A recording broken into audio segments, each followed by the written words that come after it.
A Bridgeport father speaking out today after a youth football group launches an investigation into allegations of racial slurs directed at a black coach after games. Our Frank Recchia has this follow-up tonight to a story he broke on Thursday. They had an issue with them being inner city black kids down in Florida. Bridgeport community leaders joining the head coach and president of the Hamden Hurricanes, part of a national youth football organization called Pop Warner, in condemning what they say was this racially charged encounter captured on camera following a tournament in Florida 2 weeks ago, in which coaches from an opposing team allegedly yelled racial slurs at them. The experience of what this was supposed to be for these children was totally taken away from them.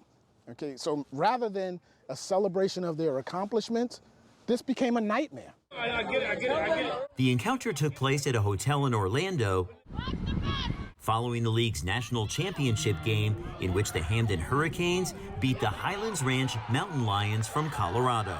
They lost, and the fact that they lost to kids from the inner city, he had an issue with that. The head of the Hurricanes says this man, who's allegedly associated with the Colorado team, can clearly be heard yelling the N-word at the Hurricanes coaching staff.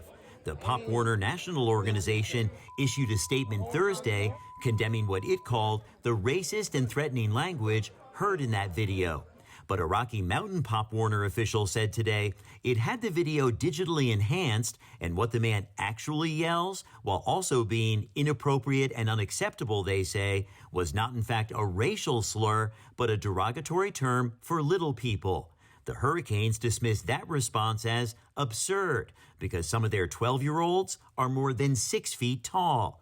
And they add they definitely heard the N-word both at the hotel and at the game. To use that in 2022, I just think is appalling. Using that slur, that racial slur, is basically like taking a grenade and just throwing it at a bunch of people's faces. These kinds of slurs and threats have no place in Pop Warner or anywhere. They clearly were trying to trigger us to make a reaction.